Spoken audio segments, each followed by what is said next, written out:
Welcome sa ating munting YouTube channel. Please support my videos. Comment, like and subscribe po mga idolo. Maraming salamat po. Story present. Super Devo Uling System. Kabanata 561. Central Island. EMF. Ngumuso si Yezuan at sumugod ng Dragon War Stomp. Binuksan ng Water Dragon ang dagwang bibig nito at nilunok si Yezuan sa isang lagok. Gayunpaman, sa susunod na sandali, ang katawan nito ay marahas na nanginginig, na lumikha ng isang marahas na epekto na yumanig sa nakapalibot na tubig, na bumubuo ng isang vacuum space. Si Yezuan, sa kabilang banda, ay tumakbo patungo sa binata nang hindi nasaktan. Tibak na nakakabasag ng lupa. Ilang beses pang ibinato ni Yezuan ang kanyang espada. Naharang ang atake niya dahil sa layo ngayon. Ngayong 1,000 metro na ang agwat nila, hindi na madaling harangin ng binata ang kanyang pag-atake. Tumakbo. Nang makitang nawasak ang kanyang Water Dragon, agad na tumalikod ang binata at tumakas. Gayunpaman, paano siya magiging mas mabilis kaysa kay Yezuan, na may bloodline ng Bladefish at 3 beses nang sumulong sa kanyang liksi? Gusto mo pa bang tumakbo? Mabilis siyang naabutan ni Yezuan at mahinang iwinagayway ang kanyang bawang sword, na hamarang sa ruta ng pagtakas ng binata. Mamatay. Sa susunod na sandali, pinakawalan ni Yezuan ang kanyang killer move. Hindi ito nagawang harangan ng binata at naputol ito ng earth-shattering sword. Patay. Bituin ng karagatan. Nagliwanag ang mga mata ni Yezuan. Mabilis siyang sumugod at pinanatili ang interspatial ring ng binata. Sa katunayan, ang pinagmumula ng liwanag sa bangkay ng sagradong hayop ay isang bato na parang isdang bituin. Ito dapat ang tinatawag na Star of the Ocean. Ngayong nakolekta na ni Yezuan ang lahat ng 5 elementong token, magiging pangatlo siya hanggat naabot niya ang gitnang isla. Fair na, mabilis na gumapang si Yezuan mula sa kanyang sleeping bag at lumangoy papunta sa dalampasigan. Matapos matukoy ang lokasyon, lumangoy siya patungo sa gitnang isla. Sa sandaling ito, madilim na ang langit. Ang 5 Elements Formation ay mayroong 5 elemental na isla, at ang gitnang isla ay nasa gitna. Mabilis na lumangoy si Yezuan dahil wala pang ikatlong pwesto. Kung makukuha niya ang ikatlong pwesto, maaari siyang manatili sa 5 Elements Pool ng 8 araw. 8 araw, narinig niya na may isang maalamat na kababalaghan na lumitaw sa 5 Elements Pool. Tinataya niya na kung magbabad siya dito sa loob ng 8 araw, ang kanyang pagkakaugnay sa elemento ng lupa ay tataas man lang sa itaas na antas ng epiko. Posible pang ang maabot niya ang maalamat na antas. Sisingilan. Walang pakialam si Yezuan. Sa sandaling ito, iniisip niya na kahit na may makilala siya sa daan, hindi siya gagawa ng hakbang. Lalaban muna siya para sa ikatlong pwesto. Gayunpaman, nangyari talaga ang hinihiling niya. Nang makita niya ang gitnang isla, mayroon talagang isang tao mula sa kalapit na Fire Island na gustong pumunta sa gitnang isla. Nagkataon lang. Saglit na natigilan si Yezuan. Nararamdaman niya ang aura mula sa libu-libong metro ang layo, kaya hindi siya nahuhulog.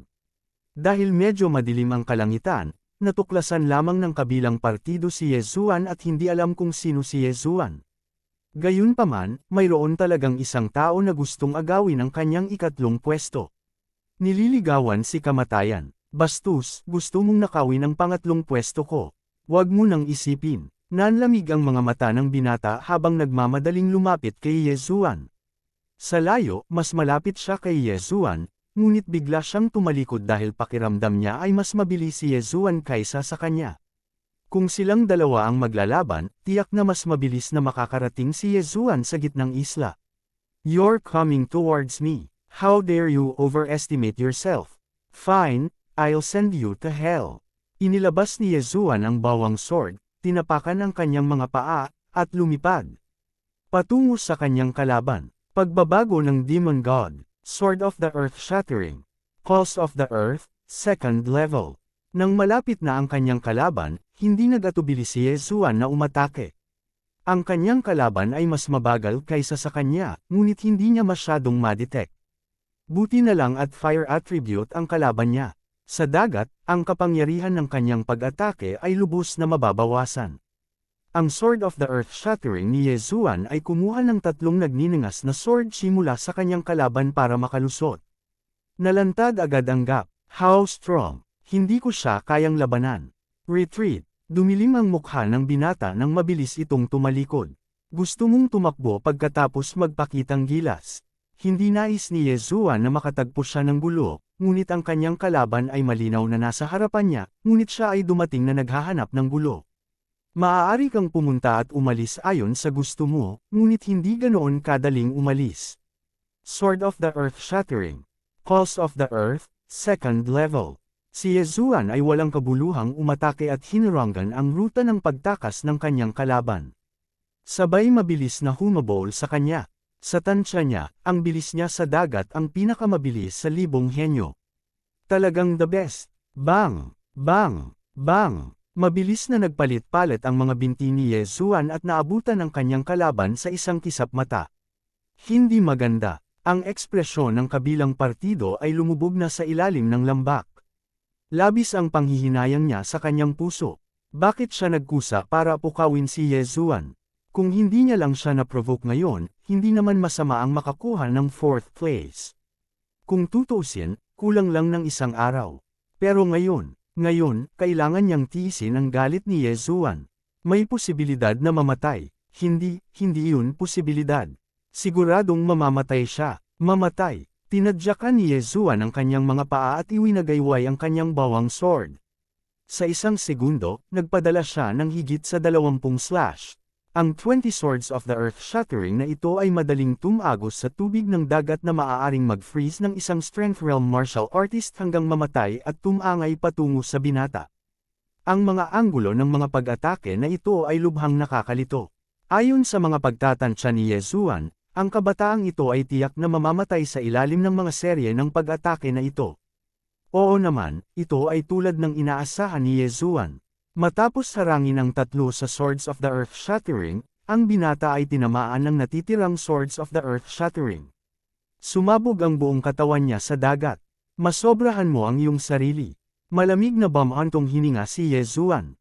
Siya ay nagwalas at iniligpit ang interspatial ring. Ang binatang ito ay isa rin sa 8-6 na bituing henyo.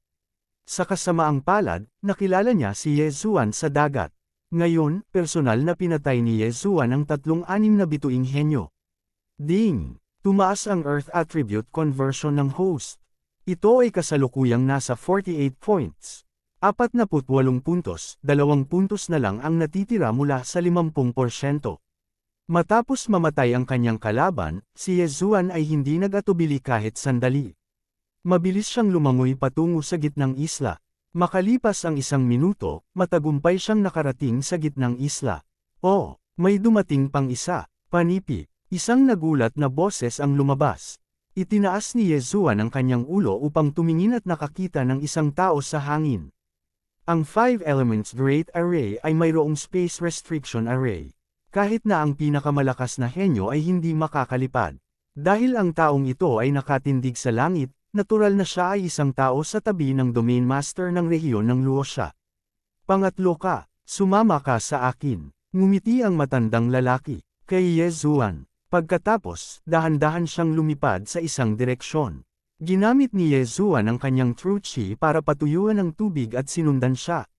Hindi nagtagal, nakita niya ang isang maliit na palasyo na naglalabas ng gintong liwanag sa ilalim ng kalangitan sa gabi. May isang grupo ng mga tao sa harap ng gate ng palasyo. Nang makita ng grupong ito ng mga tao si Yezuan, lahat sila ay tumingin sa kanya ng may pagtataka. Pagkatapos ng lahat, hindi pa nakita ng mga taong ito si Yezuan. Little brother, ilabas mo ang 5 elements tokens. Kung tama sila, ikaw ang pangatlo. Kung mali sila, matatanggal ka. Ang matandang lalaki na nanguna kay Yezuan dito ay napadpad sa lupa. Tumango si Yezuan. Pagkatapos, isa-isa niyang inilabas ang mga token mula sa devouring space. Kabanata 562. 5 elemento pole. Not bad, tama silang 5. Ikaw ang ikatlong pwesto ng unang round ng 100 Territories Summit. Tumango ang matanda. Hindi niya inalis ang mga gamit ni Yezuan. Bagamat hindi kumuha ng sample ang domain leader ng Luosha region para makita ng mga henyong ito, ano ang silbi ng pagiging henyo kung wala man lang silang ganitong insight? Oo, bahagyang pumulupot ang mga labi ni Yezuan. Hindi niya inaasahan na makakapit siya sa top 3. Ang orihinal niyang plano ay mapabilang sa nangungunang 10. Matapos makuha ang ranggo, ang tingin ni Ye Zuan ay nahulog sa iba. Medyo kakaiba ang pakiramdam niya dahil hindi niya nakita ang una at pangalawang pwesto sa grupong ito ng mga eksperto. Di kaya nakapasok na sila sa 5 Elements pool. Napaisip si Ye Zuan sa kanyang sarili. Noon lang niya naalala na ito ay para makatipid ng oras. Ang unang lugar ay ginantimpalaan ng 10 araw ng paglulubog sa 5 Elements pool. Ang pangalawang lugar ay ginantimpalaan ng 9 na araw ng paglulubog. Si Ye Zuan ay pangatlo at maaaring isawsaw ang sarili sa pool sa loob ng 8 araw. Kung ilulubog niya ang kanyang sarili sa pool ng mag-isa, aabutin ito ng 2 buwan. Kaya naman, sigurado siyang nakapasok na sa 5 Elements pool ang una at pangalawang pwesto. Anak, ang dami kong nakikitang demonic aura sa katawan mo. Saang puwersa ka galing? Sa oras na ito, biglang nagtanong ang domain leader ng Luoxia region. Ako ay mula sa Thousand Demon Sect sa Green Cliff region. Sagot ni Ye Zuan. Oh, ang Thousand Demon Sect, ang sekta na itinatag ni Old Devil 1,000 taon na ang nakalilipas. Bahagyang tumango ang domain leader ng Luoxia region at hindi na nagtanong pa. Diretsyong sabi niya, then you can go in.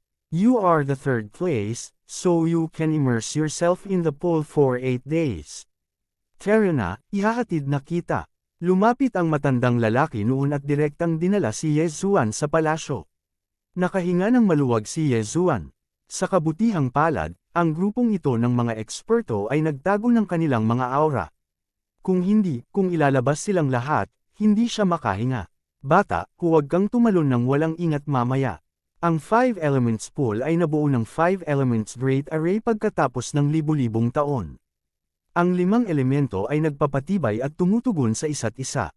Ang bawat elemento ay natipon mula sa 5 isla. Ang bawat patak ay napakahalaga. Paglabas mo, kailangan mong patuyuan ang tubig bago lumabas, paalala ng matanda sa kanya. Alam na ni Junior. Tumango si Ye Zuan. Sa lalong madaling panahon, dinala ng matanda si Ye Zuan sa isang maliit na silid. Sa sandaling binuksan ang pinto, naamoy ni Ye Zuan ang isang siksik na espiritual na enerhiya. 5 elemento pool. Nanlaki ang mga mata ni Ye Zuan at tumingin sa square pool sa kanyang harapan. Ang parisukat na pool na ito ay 10 metro lamang ang haba. Ano? Isa lang. Medyo nagulat siya. Naisip niya na ang 5 element pool ay ang 5 pool ng metal, kahoy, tubig, apoy, at lupa. Hindi niya inaasahan na magkakasama sila. Sa sandaling ito, mayroon ng 2 figures sa 5 elements pool, isang lalaki at isang babae. Nakita na ni Ye Zuan ang lalaking ito dati. Si Li Shu, na nakipag-away sa stone puppet noon. Para sa babaeng iyon, hindi pa siya nakita ni Ye Zuan. Sa sandaling ito, itinago niya ang kanyang aura, kaya hindi siya makita ni Ye Zuan. Sige, tanggalin mo ang cosmos ring mo at pumasok ka, sabi ni Elder. Oo, tumango si Ye Zuan at naglakad. Matapos haburin ang kanyang cosmos ring, dahan-dahan siyang pumasok sa pool. Nang ilubog ang kanyang katawan sa 5 elements pool, naramdaman niya ang 5 uri ng enerhiya na pumasok sa kanyang katawan. Sa sandaling ito, naunawaan niya na ang 5 elements pool ay hindi lamang nagpapataas ng pinakamataas na katangian, kundi pati na rin ang lahat ng 5 katangian ng magkasama. Sa sandaling ito, napansin ni Ye Zuan na may isang matandang lalaki na nakaupo sa sulok ng maliit na silid. Siya dapat ang matandang nagbabantay sa 5 elements pool. Ang kanyang lakas ay hindi maarok. Ikaw ang pangatlo. Nang ipikit na ni Ye Zuan ang kanyang mga mata at maghintay ng 8 araw, biglang iminulat ni Li Shu ang kanyang mga mata sa kabilang sulok. Tama na, tumango si Ye Zuan. That's not bad. Saan ka galing? Tanong ulit ni Li Shu. Green Cliff Region, isang maliit na sekta. Casual na sagot ni Ye Zuan. Kung ikukumpara ang Green Cliff Region at Luoxia Region, parang sanggol ang dating. Naturally, ang mga sekta doon ay hindi katumbas ng halaga, kaya maaari lamang itong tawaging isang maliit na sekta. Nang marinig ito, isang kakaibang tingin ang bumungad sa mga mata ni Li Shu. Bakas sa kanyang mga mata ang pagkadismaya. Pakiramdam niya ay hindi malakas si Ye Zuan. Malamang bata lang siya na may swerte. Ito ay mabuti. Pagdating sa ikalawang round ng 100 Territories Summit, mas mababa ang kalaban niya. Hindi na muling nagtanong si Li Shu at tahimik na naghintay. Napunta ang atensyon ni Ye Zuan sa ibang babae. Ang babaeng ito ay mga 20 taong gulang at may magandang mukha. Nakatayo siya nang hindi gumagalaw sa kabilang sulok ng pole. I've never seen her before. It seems that she's a hidden expert. Hindi ko lang alam kung sino sa kanila ang may 7-star evaluation. Kinaikit ni Ye Zuan ang kanyang mga mata.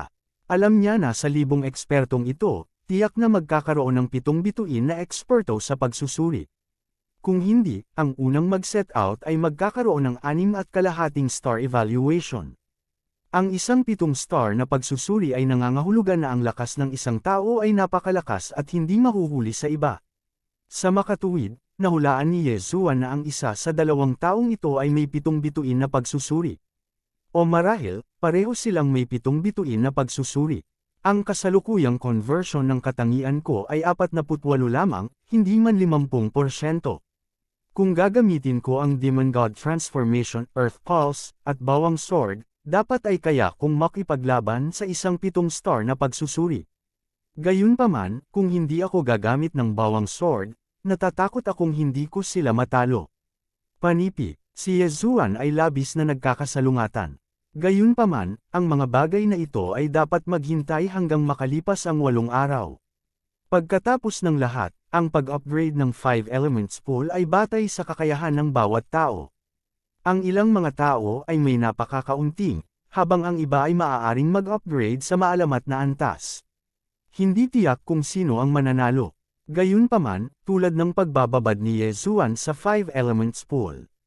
Sa labas ng palasyo, Territory Leader, ang 3rd rank na bata, ay may magandang kakayahan. Hindi pa umabot sa 50% ang conversion ng attribute niya, pero siya ang unang nakakuha ng 5 token. Not bad. Magaling ang aptitude niya at napakabata pa niya. Kung aalagaan siya ng ilang taon, baka siya na ang pangalawang Huang Qianyu. Ang Huang Qianyu na ito ay may ilang mga ambisyon pagkatapos na makapasok sa Warlord Palace. Nagtataka ako kung kumusta na siya at kung nakalusot ba siya sa Virtual God Realm. Isang grupo ng mga eksperto sa Luoxia region ang nag-uusap.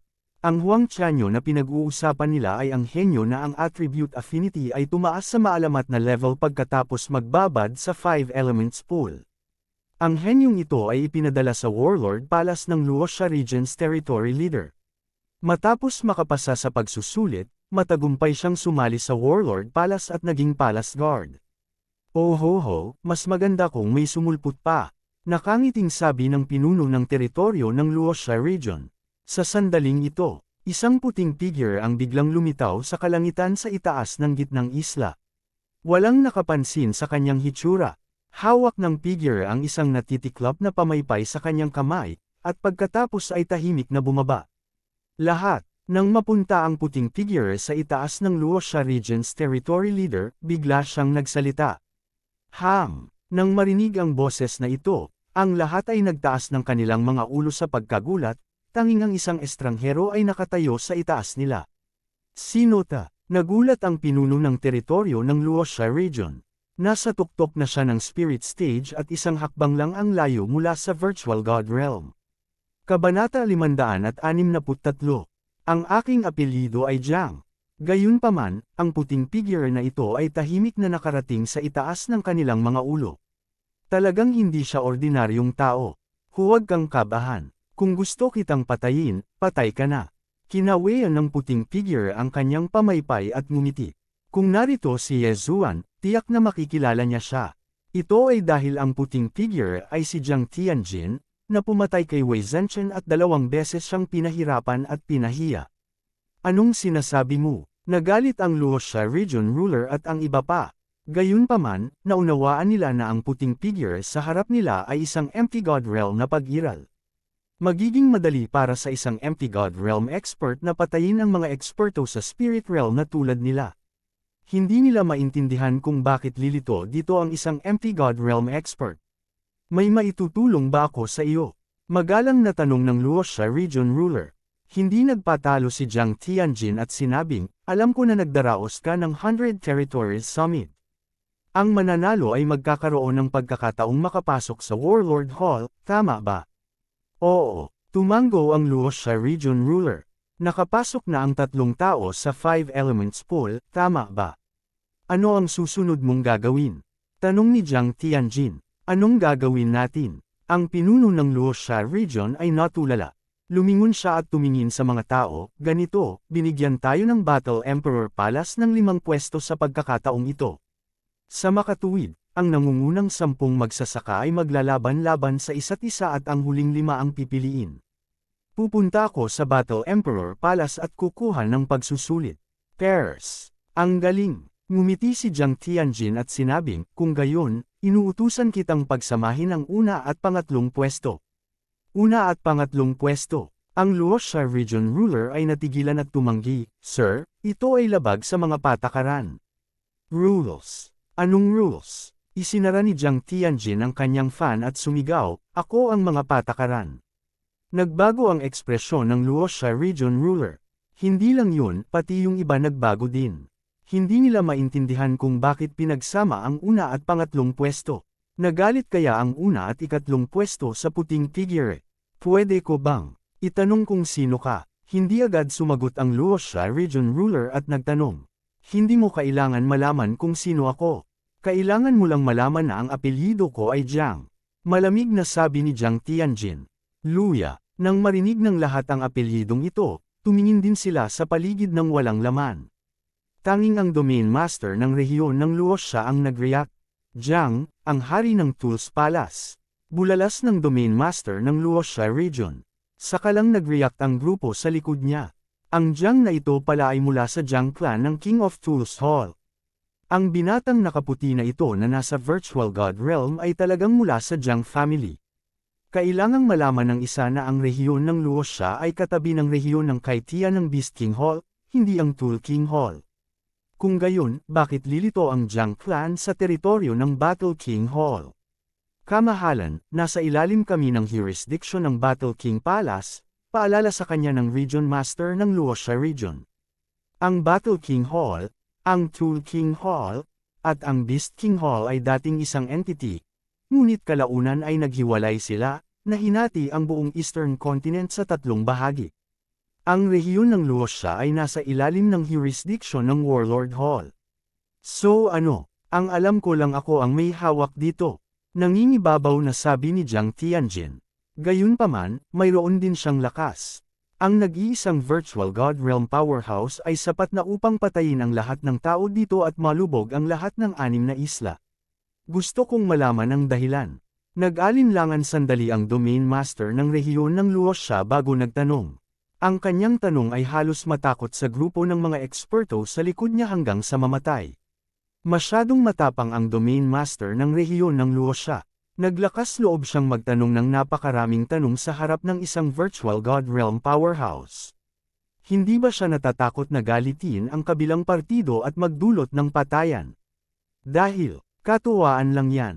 Maaari mong piliin na huwag gawin ang sinasabi ko, ngunit ang kahihinatnan ay magiging matindi. Ipinikit ni Jiang Tianjin ang kanyang mga mata. Nang inag ang lahat, naiintindihan ko. Sa wakas ay nagpa siya ang Domain Master ng Luoxia Region na ikompromiso. Ito ay isang bagay na hindi maaaring makatulong. Pagkatapos ng lahat, ang kabilang partido ay isang Virtual God Realm Powerhouse. Ang bawat powerhouse ng Virtual God Realm ay may kakayahang sirain ang langit at lupa. Kahit na ang mga malalaking isla ay nasa harap nila, madali nilang sirain ang mga ito. Kaya naman, hindi sila ma-provoke. Hehe. Aalis muna ako. O sige, kunwari hindi ako nandito. Malamig na tumawa si Jiang Tianjin at nawala. Hindi napansin ng lahat ng naruroon kung paano siya umalis. Para siyang nag-teleport. Speaking of which, nakita nilang katawa-tawa. Posible bang makipaglaro sa paligid? Kung si Jiang Tianjin ay bumaba upang panuunin ang labanan, ito ay magiging makabuluhan. Gayunpaman, ginamit talaga ni Jiang Tianjin ang kanyang lakas para sugpuin ang lahat at pribadong itakda ang utos ng labanan. Ito ay masyadong peke. I don't know. Sinong nag-provoke sa kanya? Akala ng Domain Master ng Luoxia Region at ng iba pa. Hindi pa rin nila naiintindihan. Kung talagang may nag-provoke kay Jiang Tianjin, maaaring patayin ni Jiang Tianjin ang kabilang partido sa isang pitik ng kanyang mga daliri. Bakit niya gagawin ito? Lumipas ang oras araw-araw. Dumating si Ye Zuan sa ikalawang gabi. Pangatlo siya. Pagkatapos niya, walang ibang dumating. Sa ikatlong araw, dumating ang ikaapat. Kasunod nito, dumating ang ikalima, ika-anim, at ika-10. Ang mga taong ito ay napakalakas. Wala sa kanila ang nakakuha ng 5 elements token sa pamamagitan ng swerte. Pagkarating nila, dinala din sila sa 5 elements pool. Sa oras na ito, ang 5 elements pool ay napuno na ng 10 tao. Ang ika-10 ay maaari lamang magbabad sa 5 elements pool sa loob ng isang araw. Gayunpaman, ang isang araw na ito ay nakinabang din sa ika-10. Bagamat maraming tao sa 5 elements pool, iba-iba ang oras ng pagbabad ng bawat tao. Pagkaraan ng isang araw, ang ika-10 ay hiniling na umalis sa 5 elements pool. Pagkalipas ng 2 araw, ika-9 na. Isa-isang umalis ang mga henyo. Sa huli, tanging si Ye Zuan at ang 2 pa ang natira. Sa oras na ito, 7 araw na si Ye Zuan sa 5 elements pool. Sa isa pang oras, kailangan niyang umalis sa 5 elements pool. Sa ilang araw na ito, dahan-daang tumaas ang attribute affinity ni Ye Zuan. Kanina pa niya binibigyang pansin ang kanyang attribute panel. Ngayon, ang kanyang Earth attribute affinity ay tumaas sa itaas na epoch level. Medyo malayo lang siya sa legendary level. Dagdagan, huwag tumigil. Kaunti na lang at mararating muna ang maalamat na antas. Bagamat nakapikit si Ye Zuan at tahimik na naghihintay sa sulok ng 5 elements pool, sumisigaw siya sa kanyang puso. Kung maaabot niya ang maalamat na antas, muling tataas ang kanyang lakas. Sa oras na ito, whoosh whoosh, biglang umihip ang hangin sa palasyo. Ang matandang nakaupo sa sulok ay nagmulat ng kanyang mga mata at bumulalas. Ang pagtitipon ng katangian ng apoy na langit at lupa ay chi ng langit at lupa. Maalamat, hindi nagtagal, marahas na itinulak ang pinto ng silid at pumasok ang isang grupo ng mga tao. Sino ta? Natatakot na tanong ng Domain Master ng rehiyon ng Luosha. Sa 5 elements pool, binuksan ni Ye Zuan at ng isa pang babae ang kanilang mga mata at tumingin kay Li Shu sa kabilang sulok. Kabanata 564. Tatlong alamat. Haha, ang galing, hindi ko inasahan na may lalabas pang legend this year. Ang pinuno ng Luosha rehiyon ay nakangisi mula tenga hanggang tenga. Naabot din ni Huang Qianyo ang legend level at matagumpay na nakapasok sa Warlord Hall. Baka kaya rin ni Li Shu. 5 spot kung ang isa sa kanila ay maaaring sumali sa Warlord Hall, iyon ay magiging mahusay. Isang grupo ng mga tao ang tinatalakay ang bagay na ito. Ngunit sa sandaling iyon, huff, ang katangian ng tubig na chi ng langit at lupa sa silid ay biglang tumaas. Oh my God, another legend. Napabuntong hininga ang leader ng rehiyon ng Luosha at ang iba pa. Hindi sila darating kung hindi dahil sa kanila. Ngayon, 2 sa kanila ang sabay na dumating. Napakaswerte talaga nila. Kung ibibigay nila ang 2 ito sa Warlord Hall, maaari nilang ipagpalit ang mga ito sa malaking halaga ng cultivation resources. Malungkot ang mukha ni Ye Zuan. Siya na lang ang natitira na hindi nakalusot sa epic level at umabot sa legend level. Gayunpaman, hindi nagtagal pagkatapos Li Shu at ang babae ay nadagdagan ang kanilang pagkakaugnay sa katangiang apoy at katangiang tubig sa antas ng alamat. Ding! Tumaas ang affinity ng host sa Earth attribute. Kasalukuyan itong nasa lower legend level. Ang katangian ng Earth ay muling natipon pagkatapos ng mga katangian ng apoy at tubig. Ang silid ay napuno ng 3 uri ng chi ng langit at lupa, halos pigain ang 2 papalabas ng silid. The Earth attribute chi of heaven and earth, paano ito posible? It's too fake. Halos magkasabay silang 3 na umabot sa legend level. Himala ba ito? Naaalala ko na ito na dapat ang huling araw ng buhay ng batang ito. Nagkagulo ang mga tao. Gayunpaman, ang mukha ng Luosha Region Leader ay namutla sa isang iglap. Bigla niyang naalala ang disipulo ng pamilya Jiang mula 8 araw na ang nakalipas. Ang unang lugar ay lalaban sa 3 pwesto.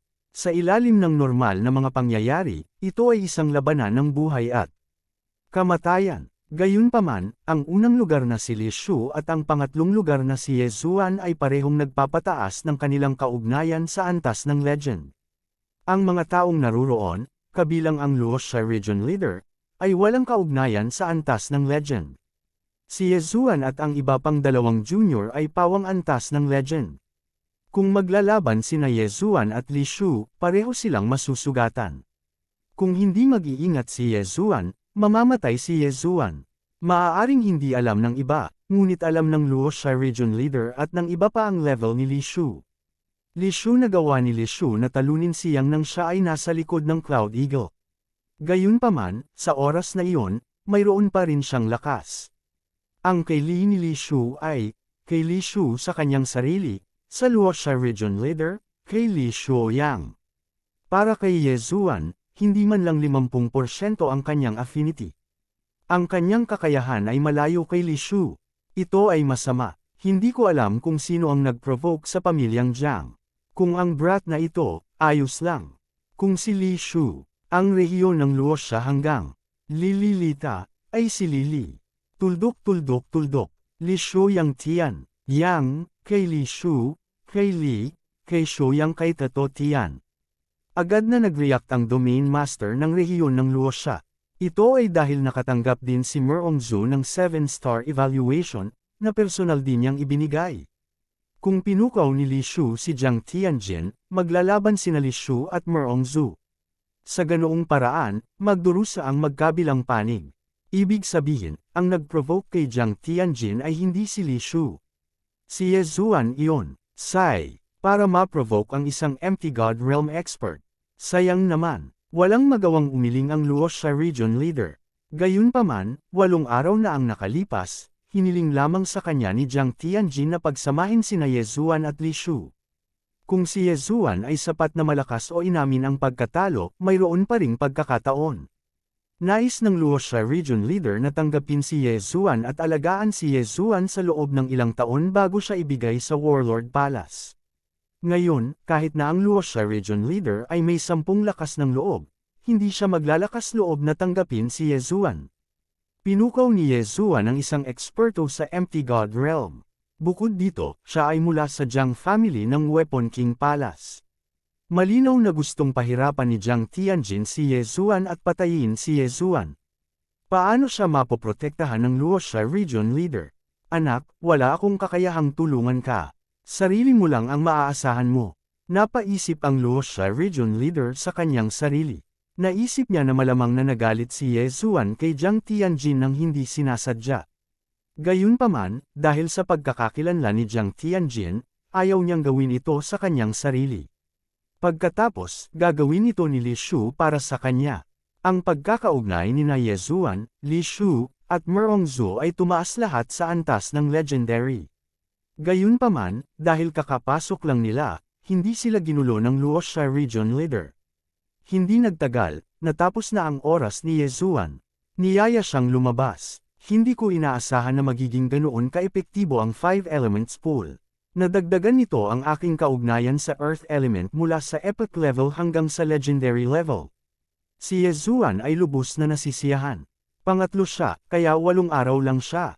Ang pangalawang lugar ay may 9 na araw, at ang unang lugar ay may 10 araw. Kailangan pa niyang maghintay ng 2 araw. Paglabas niya ng palasyo, nakita niyang malapit na sa 100 tao ang nasa labas. Lahat ng mga taong ito ay nakatingin kay Ye Zuan ng may inggit. Gayunpaman, nakatanggap din sila ng kaukulang gantimpala. Anak, mananatili ka rito ng 2 araw. Pagkatapos ng 2 araw, magpapabunot tayo ng palabunutan para sa labanan. May 5 puwang. Basta't manalo ka sa isang laban. Ipapadala ka ng pinuno ng rehiyon upang lumahok sa pagtatasa ng bantay ng palasyo ng Warlord Palace, sabi ng matandang lalaki na nagdala kay Ye Zuan. Gumuhit ng maraming para sa labanan. Natigilan si Ye Zuan. 5 lang ang slots. Sa madaling salita, ang nangungunang 10 sa kanila ay maglalaban sa isa't isa ng magkapares. Haha, tama. Hanggat hindi ko nakikilala sina Li Shu at Merongzhu, halos 100% na ang tsansa kong manalo. Tuwang-tuwa si Ye Zuan. May kabuuang 10 tao ang nakapasok sa 5 Elements Pool. Naramdaman ni Yezuan na ang mga taong ito ay hindi masyadong malakas, ngunit kumpara sa kanya, sila ay mas mahina pa rin. Hindi man niya ginamit ang bawang sword, mayroon pa rin siyang lakas para patayin ang kanyang mga kalaban. Ayos lang basta hindi niya maabot ang una o pangalawang pwesto. Gayunpaman, hindi niya alam na ang pagkakasunod-sunod ng labanan ay napagpasyahan na. Hindi nagtagal, lumipas ang 2 araw. Ang unang lumabas ay si Meongsu, na nangangahulugang siya ang pangalawang pwesto. Pagkatapos, ang unang lugar ay walang alinlangan na si Li Shu. Bagamat si Li Shu ay umabant sa maalamat na antas kasabay ni na Yezuan at Meongsu, siya ang unang pwesto. Siya ay nanatili ng 1 araw na mas mahaba kaysa kay Meongsu at 2 araw na mas mahaba kaysa kay Yezuan. Kasama ng kanyang sariling lakas, ang labanang ito ay isang tiyak na panalo. Si Meongsu ay ganoon din. Hanggat hindi niya nakilala si Li Shu, halos garantisado ang kanyang 7 star na pagsusuri. Pagkalabas ni Li Shu, malakas na sinabi ng pinuno ng rehiyon ng Luoxia, "Sige, nandito na ang nangungunang 10. Susunod, lalaban tayo para sa posisyon ng bantay ng palasyo ng Warlord Palace. Napagdesisyonan na namin ang order of the battle. Susunod, makinig kang mabuti. Ang una at ikatlong lugar, ang ikalawa at ikapitong lugar, ang ikaapat at ika-6 na lugar, ang ikalima at ika-10 lugar, ang ika-8 at ika-9 na lugar." Kabanata 565. Patas. Nang marinig ng daang henyo ang mga salita ng Luoxia Region Ruler, nang inig ang kanilang mga katawan. Alam na nila na ang affinity ng nangungunang 3 henyo ay umabot sa maalamat na antas. Sa makatuwid, naisip nila na ang Luoxia Region Ruler ay gagamit ng ilang mga trick para paghiwalayin ang 3 henyo. Sino ang mag-aakala na ang Luoxia Region Ruler ay magiging patas para pagsamahin ang una at ikatlong henyo? Oh my God, ang 2 maalamat na henyo ay naglalaban para sa isang lugar. Talagang patas ang tagapamahala ng rehiyon. Ito ay masama. Ang ikatlong henyo ay may mahusay na kakayahan. Kung lalaban sila kay Li Shu, wala silang pagkakataong manalo. Ayos lang, mukhang bata pa ang batang iyon. Basta't 5 taon nilang inaalagaan, sa susunod ay makakabalik sila palagi. Isang grupo ng mga tao ang napag-usapan. Kasabay nito, si Yezuan ay walang magawa. Akala niya ay naubos na niya ang lahat ng kanyang kapalaran para makilala si Li Shu. Natitiyak niyang hindi niya kailanman nasaktan ang Luoxia Region Ruler. Gayunpaman, hula niya sa kanyang puso. Nahulaan niya na alam na ng Domain Lord ng Luoxia Region ang kanyang lakas, kaya naman pinagtagpo niya sila ni Li Shu. Masama ito. Sa dinami-dami ng tao, hindi ko magagamit ang bawang sword. Baka hindi ako manalo kung aasa lang ako sa ibang bagay. Napaisip si Yezuan sa kanyang sarili.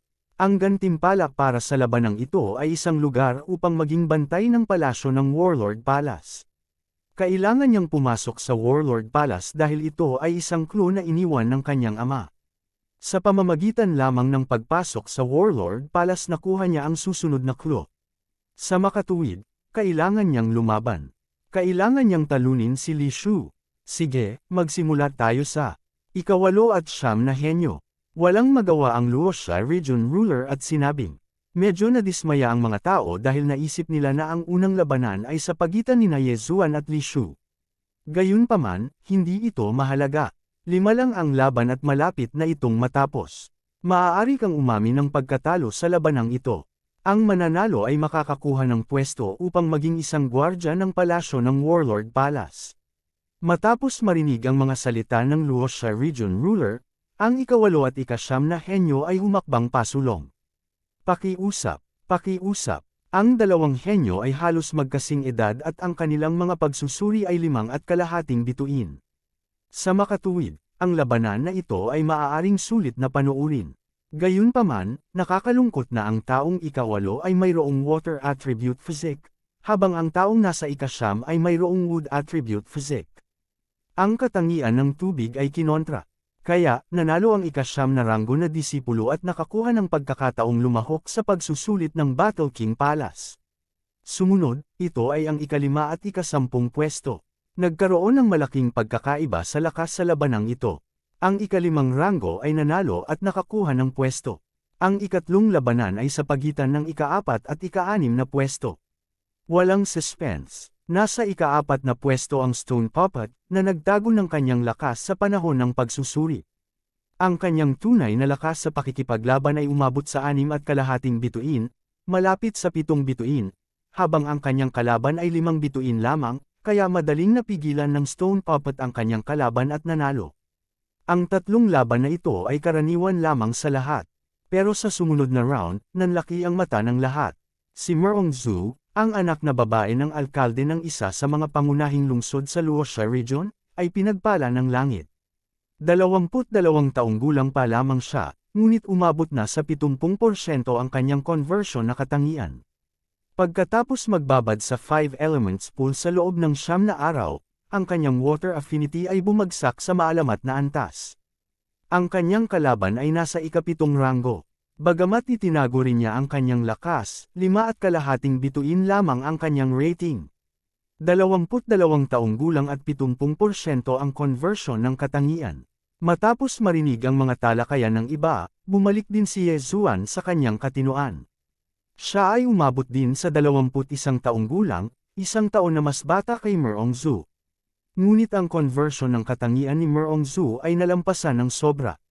Ngunit ito ay inaasahan. Ang ama ni Merong Zhu ay ang alkalde ng Luoxia Region, at ang kanyang conversion na katangian ay umabot na sa 70%.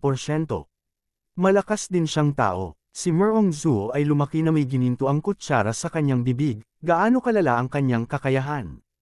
Sa oras na ito, lumabas ang ika-7 ranggo na disipulo at sinabing, narinig ko na ang dakilang pangalan ni Miss Merong. Bagamat medyo nagtitiwala ako, ngunit umaasa pa rin akong makatanggap ng isa sa mga pag-atake ng espada ni Miss Merong.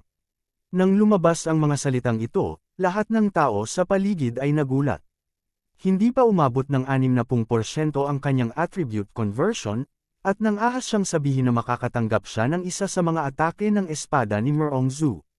Nililigawan niya si kamatayan. Kailangang malaman ng isa na ang pagkakaiba ng lakas sa labanang ito ay napakalaki. Halos imposible na matalo si Merong Zhu, kaya ang pinakamagandang pagpipilian ng binata na ito ay ang aminin ang pagkatalo. Okay, nag-walkout din si Merong Zhu nang walang pag-aalinlangan. Dahan-dahan niyang hinugot ang kanyang mahabang espada at pagkatapos ay nilaslas iyon. Ang slash na ito ay may ordinaryong kulay, at ito ay isang pag-atake lamang ng purong chi na walang katangian. Gayunpaman, dahil sa pagsupil sa kanyang kaharian, ang kanyang kalaban ay hindi na nagkaroon ng oras upang mag-react bago ang kanyang kanang braso ay pinutol. RIP. Isang putol na braso ang itinapon sa hangin. Ang dahilan kung bakit itinaya ng binata ang kanyang buhay upang lumabas ay talagang gumawa ng magandang impresyon sa kagandahan. Matapang talaga siya. Salamat sa iyong awa, Miss Merong. Ang ika-7 ranggo na disipulo ay nagpahayag ng kanyang pasasalamat. Ang bawat isa ay nag-isip sa kanilang mga puso, ang taong ito ay napakaplano. Tinalo ni Merong Zhu ang ika-7 ranggo na disipulo at nakuha ang ika-4 na pwesto para sa pagtatasa ng bantay ng palasyo. Pagkatapos, oras na para sa ika-5 round. Ang round na ito ang susi. Narinig ko na ang conversion ng attribute ni Li Shu ay lumampas din sa 70%. Ngayon, ang attribute affinity niya ay tumaas sa legendary level. Sa mga henyo na naruroon, maliban kay Merong Zhu, sa tingin ko ay walang makakalaban sa kanya. Maalamat din ang attribute affinity ng lalaking iyon. Sayang lang at ilang taon na ang huli. Wala siyang lakas para makipaglaban kay Li Shu. Aaminin ko na agad ang pagkatalo niya. Oo, ganoon talaga. Ang ganitong henyo ay tiyak na maingat na aalagaan ng pinuno ng Sona. Sasali siya sa 100 Territories Summit sa loob ng 5 taon. Nagbubulungan ang mga tao sa paligid. Gayunpaman, sa sandaling ito, dahan-dahang lumabas si Ye Zuan sa karamihan. Ano, nag-walkout talaga ang lalaking ito. Baka gusto talaga niyang makipag-away kay Li Shu. Anong klaseng biro ito? Umabot na ba ng 60% ang attribute conversion ng lalaking ito? Talagang nililigawan niya si kamatayan. Nagulat ang lahat, pati si Li Shu. This guy actually dares to come out. Hindi ba siya natatakot na mapatay ko siya sa isang hampas? Naisip ni Li Shu sa kanyang puso. Pinaikit niya ang kanyang mga mata at hindi gumagalaw. Sumigaw siya, gusto mo bang makipag-away sa akin? Tama na yan. Nag-walk out na si Ye Zuan. ito ang unang pagkakataon na nakakita ako ng taong nag-overestimate sa sarili niya. Huwag mong isipin na qualified ka na hamunin ako dahil lang umabot sa legendary level ang attribute affinity mo. Hindi pa rin kumikibo si Li Shu. Tumayo siya at sumigaw. Paano mo malalaman na sobra kung tinatansya ang sarili ko kung hindi tayo nag-away? Baka ikaw yung nagsobrahan sa sarili mo.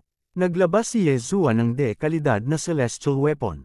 Fine, tuturuan kita ng leksyon. Ngumuso si Li Shu at tumalon. Naunawaan din niya na ang kakayahan ni Yezuan ay malamang na nakakuha ng mata ng pinuno ng Luoxia Zone, kaya hindi siya nang ahas na patayin siya. Huminga ng malalim si Yezuan at sinabing, halika. Kabanata 566. Ang unang malalim. Ang conversion ng katangian ni Li Shu ay umabot na sa 70%. Ang martial arts na pina-practice niya ay all top-notch. Bukod dito, ang kanyang fire attribute na Qi ay sumalungat sa earth attribute ni Yezuan. Higit sa lahat, hindi niya magagamit ang bawang sword sa labanang ito. Sa makatuwid, lalabas na si Yezuan. Brat, gusto kong makita mo na hindi basta-bastang pusa o aso ang maaaring humamon sa akin. Malakas na sigaw ni Li Shu habang hinahampas niya si Yezuan. Ang kanyang kaharian ang pinakamataas sa lahat ng mga henyo.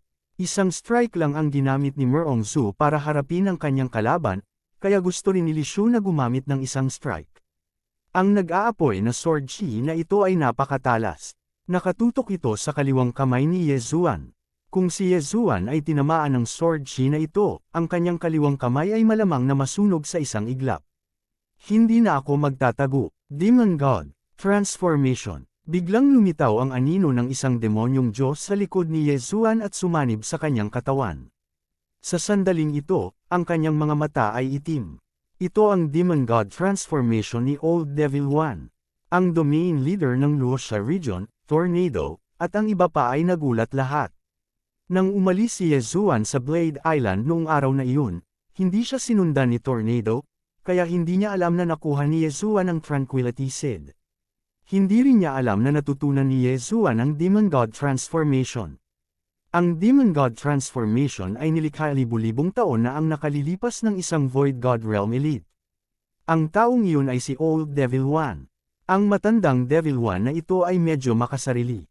Hindi niya ipinasa ang Demon God Transformation, kaya ipinasa ito pagkatapos ng kanyang kamatayan.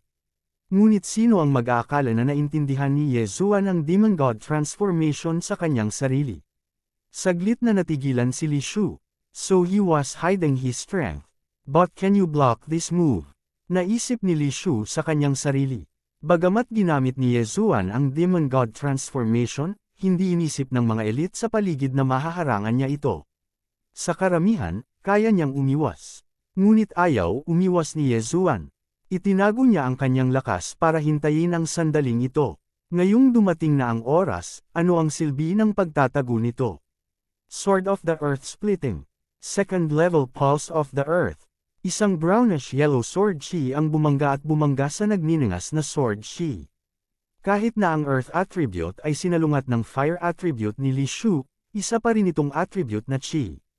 Ang kapangyarihan nito ay mas malakas kaysa sa normal na Qi. Bukod dito, ang Sword of the Earth attribute ay nadagdagan ng affinity, kaya maaari lamang gamitin ni Yezuan ang Earth attribute na Qi sa counterattack. Bang! Ang nag-aalab na Sword Qi at ang Earth Splitter Sword ay biglang sumabog, at ang shockwave ay tumangay. Nanginginig ang ilang tao hanggang sa punto na hindi nila maimulat ang kanilang mga mata. Hinarang ni Yezuan. Ano? Nakahanda na ang domain leader ng Luoxia Region na panuulin si Yezuan na patayin. Ngunit hindi niya inaasahan na talagang mahahadlangan ito ni Yezuan. Kailangang malaman ng isa na ang conversion ng katangian ni Yezuan ay nasa 48% lamang, hindi man lang 50%. Ang pagbabagong loob ni Li Shu. Nagkaroon ng pagkakaiba li. Kasabay ng katotohanan na mayroon siyang attribute advantage, ang pagkakaiba sa conversion ng attribute ay maaaring malapit sa 30%.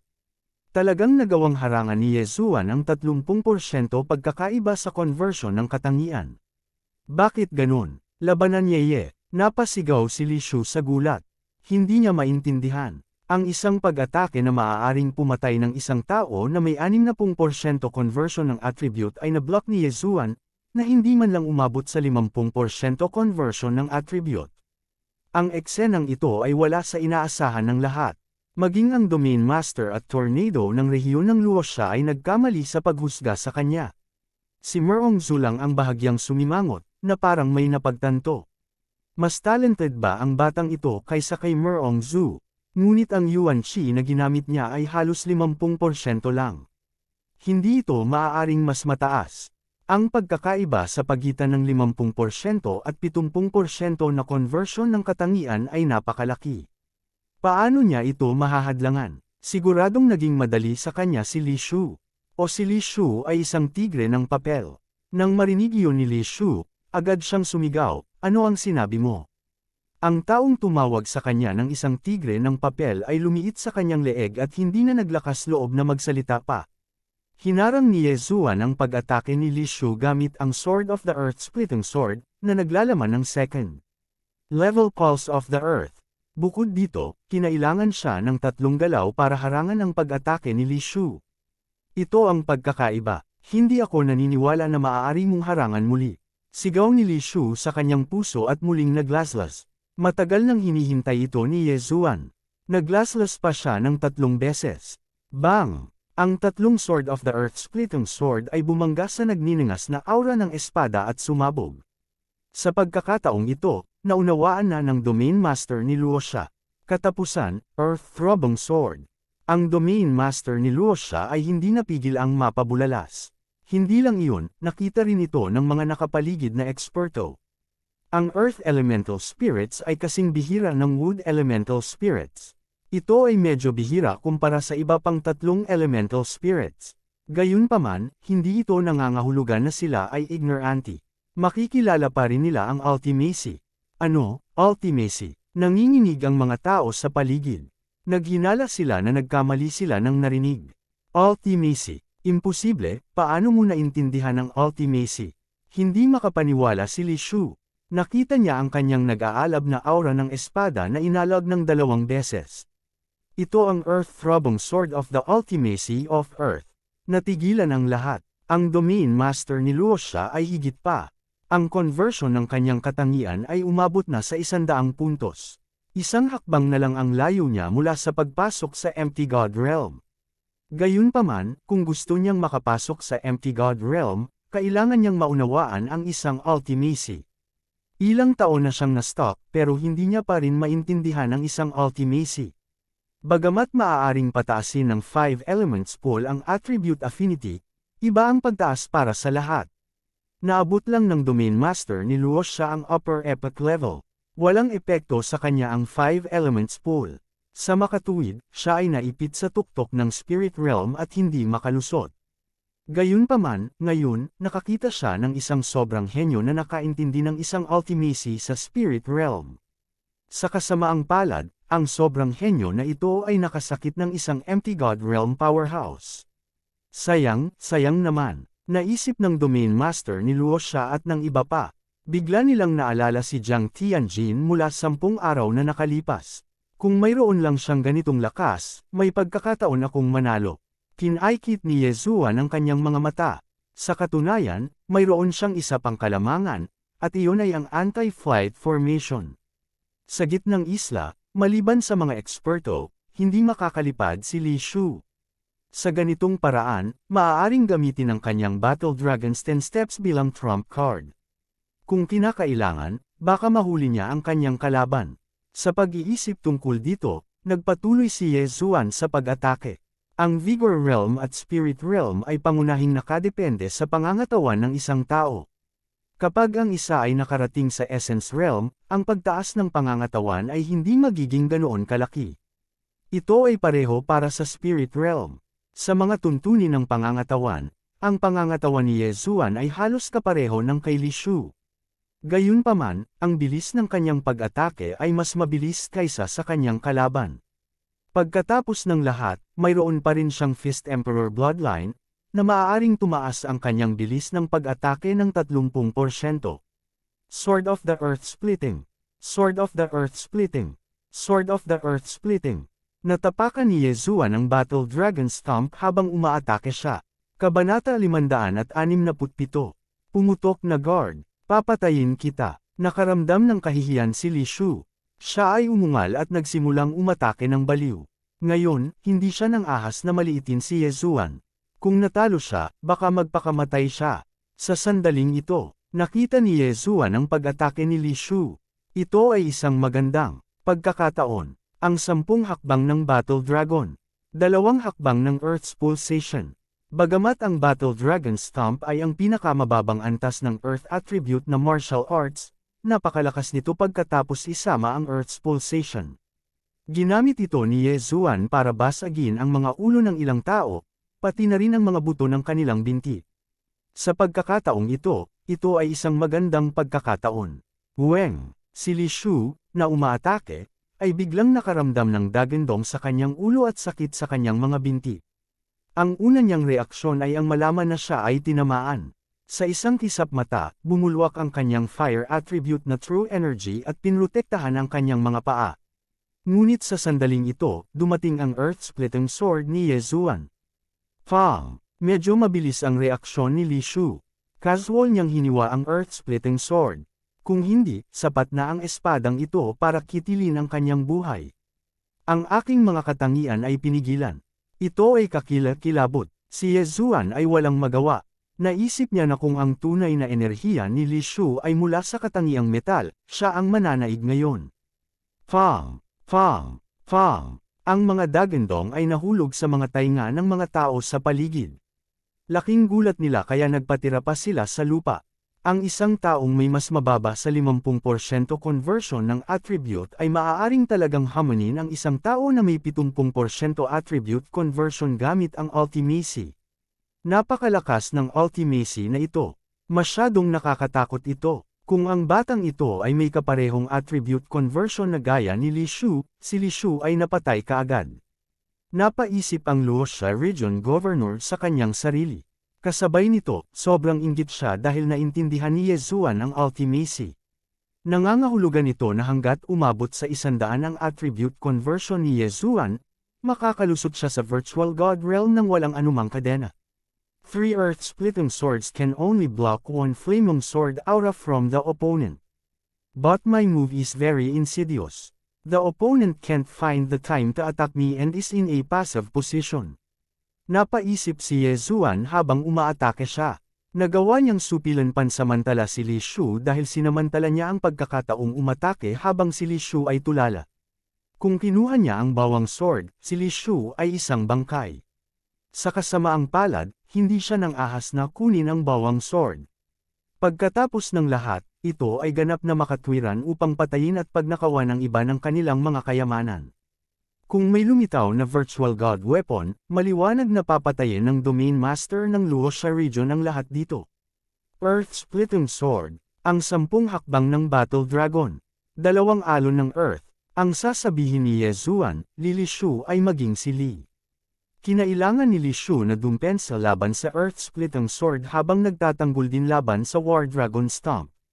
Sa sandaling ito, sinusumpan na niya si Yezuan sa kanyang puso.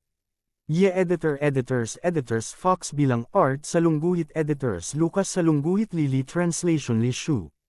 Mamatay si Li Shu para patayin si Fan bilang guard bilang si Li bilang. Sa orihinal, ang attribute affinity ni Yezuan ay umabot na sa maalamat na antas, na nagpalungkot sa kanya. Ngayong naunawaan na ni Yezuan ang kasukdulan, nagalit si Li Shu. Nasiyahan si Li Shu sa mga talakayan ng mga tao sa paligid niya. Gayunpaman, pagkatapos na lumitaw si Yezuan, siya ay pinaalis sa grupo. Ang lahat ng mga talakayan ay umiikot kay Yezuan. Ito ay naging napakalungkot niya. Napakalakas ng batang ito. Pagkatapos nito, maaaring gumawa ng exception ang gobernador at hayaan siyang sumama sa atin sa pagtatasa. Hindi ito magandang bagay para sa akin. Napaisip si Li Shu. Malaki ang tiwala niya na sasali siya sa Warlord Hall. Ang hitsura ni Merongzu ay lampas sa kanyang inaasahan. Ngunit ngayon, may isa pang Yezuan. Nangangahulugan ito na kung matagumpay silang sumali sa Warlord Hall, silang tatlo ay pahahalagahan ng Warlord Hall. Paano magiging pareho ang pagpapahalaga sa tatlong tao at isang tao? Ang pinakamahalaga, kung matagumpay na sumali si Yezuan sa Warlord Hall, tiyak na aalagaan muna ng Warlord Hall si Yezuan. Kapag dumating ang oras na iyon, sila ni Merongzu ay nasa isang alang-inang sitwasyon. Sa makatuwid, si Yezuan ay kailangang mamatay. Papatayin kita. Umungol si Li Shu sa kanyang puso. Biglang tumaas ang aura niya. Ano? Nagulat si Yezuan. May trump card pa rin si Li Shu. Bagamat ang pagtaas ng lakas ng martial arts ni Li Shu ay hindi maihahambing sa Demon God Chapter, ang agwat sa pagitan nila ni Yezuan ay hindi masyadong malaki. Sa pagtaas ng lakas na ito, malamang na hindi na makakatagal si Yezuan. Mamatay, bata. Matapos lumakas ang aura ni Li Shu, mabilis niyang sinugod si Yezuan. Sword of the Earth Splitting. Ang 10 hakbang ng Battle Dragon. Pulse of the Earth, 2nd level. Mabilis na kumilos si Yezuan. Sa sandaling ito, nakasubsob ang kanyang mukha sa ilalim. Ang lakas ni Li Shu ay higit pa sa kanya. Kung magpapatuloy siya, malaki ang posibilidad na ma-accident. Bagamat mayroon siyang dugo ng Sacred Tree of Life sa kanyang katawan, ang chi ni Li Shu ay may fire attribute at may epekto ng pagkasunog. Kung siya ay pinapakain, si Yezuan ay nasa panganib. Aminin ang pagkatalo, o alisin ang bawang sword at patayin si Li Shu. Panipi, nag-alinlangan si Yezuan sa kanyang puso. Kung kinuha niya ang bawang sword, mayroon siyang kakayahan na patayin si Li Shu. Gayunpaman, hindi niya magagarantiya na hindi magseselos ang domain leader ng Luoxia region. Kahit na kailangan niyang patayin ang lahat, kailangan niyang makuha ang bawang sword. Hindi siya ng ahas na makipagsapalaran. Hindi niya kayang makipagsapalaran. Kung siya ay namatay, ano ang mangyayari sa Skywater Island? Ano ang mangyayari kay Song Suijing at sa iba pa? Aminin ang pagkatalo. Biglang umilo ang isip ni Yezuan. Minsan, kinailangan pang aminin ang pagkatalo. Pagkatapos ng lahat, kung saan may buhay, mayroong pag-asa. Bagamat mawawalan siya ng kota sa pagkakataong ito, nabalitaan niyang higit sa isang kota ang Warlord Palace. Hindi gumamit ng invitation card si Yezuan sa 100 Leaders Summit, kaya hindi lang ito ang kanyang pagkakataon. Anak, pumunta ka sa impyerno. Binatukan ni Li Shu si Yezuan ng buong lakas. Handa nang aminin ni Yezuan ang pagkatalo, ngunit nang tumapak siya sa sahig. Ding! Naintindihan na ng host ang pulsating guard. Ano? Natigilan si Yezuan. Pumutok na guard. Nagmamadali niyang sinulyapan ang kanyang attribute panel at nakitang may karagdagang ultimacy. Hindi, ito ay ang pulsating earth ultimacy. May karagdagang sangay, ang pulsating guard. Nagmamadali niya itong naramdaman. Kaagad pagkatapos, isang espesyal na enerhiya ang lumabas sa kanyang katawan. Bang! Bang! Bang! Ang 3 earth-shattering swords ay bumangga sa Flaming Sword Chi. Kahit na naglalaman ito ng pulsating earth ultimacy, hindi nito nagawang ikalat ang Flaming Sword Chi. Nanlaki ang mga mata ni Yezuan habang pinagmamasdan ang Flaming Sword Chi na tumama sa kanyang katawan.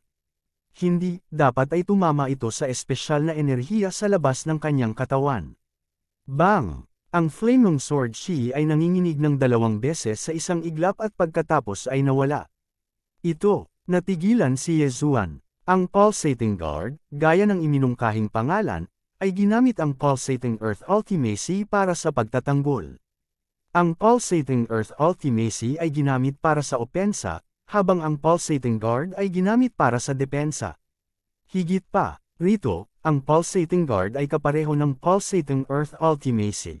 Matapos ayusin ang kanyang mga iniisip, ang mga mata ni Yezuan ay naglabas ng 2 sinag ng liwanag. Kung mayroon siyang pulsating guardian na ito, magkakaroon siya ng lakas upang labanan si Li Shu. Kabanata 568. Pagbabaliktad ng sitwasyon. Haha, Li Shu, tapos ka na. Biglang tumawa si Yezuan. Dati, ang kanyang 3 earth-shattering swords ay nagawang iwaksi ang pag-atake ni Li Shu. Ngayong ginamit na ni Li Shu ang kanyang trump card, maaaring kailanganin niya ang 4. Gayunpaman, 3 tibak na nakakadurog ng lupa ang kaya ni Yezuan. Ngayong naintindihan na niya ang pulsating guard, ang natitirang flame sword Chi ay maaaring harangan ng pulsating guard. Ligtas si Yezuan. Ito ang Pulsating Guard. Kinilala ito ng tagapamahala ng rehiyon ng Luoxia. Dati, maswerte siyang makakita ng Empty God Realm Powerhouse. Higit pa rito, ito ay isang kakaibang katangian ng lupa, kaya nakilala niya ito. Ang Pulsating Earth ay hindi lamang ang Profound Earth na katangian. Mayroong ilang iba pang mga uri. Gayunpaman, ang kahirapan sa pag-unawa sa Pulsating Earth ay nireranggo sa nangungunang tatlo. Mas mahirap intindihin ang Pulsating Guard branch ng Pulsating Earth. Gayunpaman, talagang naiintindihan ito ni Ye Zuan. Henyo, ito ay isang henyo. Ang tagapamahala ng rehiyon ng Luoxia ay napuno ng paghanga. Nakarating na siya sa Spirit Realm ilang dekada na ang nakalilipas, ngunit wala siyang naintindihan kahit isang malalim. Kaya naman, hindi niya maiwasang matuwa. Sa kasamaang palad, bigla niyang naalala ang mga salita ni Jiang Tianjin. Baka mamatay si Ye Zuan dito. Kahit na hindi siya pinatay ni Li Shu, maaari siyang mamatay sa Warlord Pal Ace's Palace Guard Assessment. Sayang naman, sa sandaling ito, si Ye Zuan, na nakaintindi sa Pulsating Guard, ay nagsimulang salakayin si Li Shu ng may kabaliwan. Ano ba ito? Nagulat din si Li Shu. Hindi niya namalaya na biglang naintindihan ito ni Ye Zuan at naisip na ito ay trump card ni Ye Zuan. Agad na bumaliktad ang sitwasyon. Ngayon, ito ay isang kurbatang. Ano yun? Hindi ko nakikita, pero ramdam ko yung fluctuations. Parang na-distort yung buong space. Hindi rin ako sigurado. Gayunpaman, mayroong isang martial art na tinatawag na flame protection na katulad nito. Paano maihahambing dito ang isang trash martial art tulad ng flame protection? Hindi mo ba alam kung nasaan si Li Shu? Panipi, malalim din ba ito? I think so too. After all, none of us understand profound. I'm afraid that even the ruler has not seen it before. Nagsimulang mag-usap muli ang grupo ng mga tao sa mahinang boses. Sa oras na ito, mayroong isang puting figure sa itaas ng karamihan.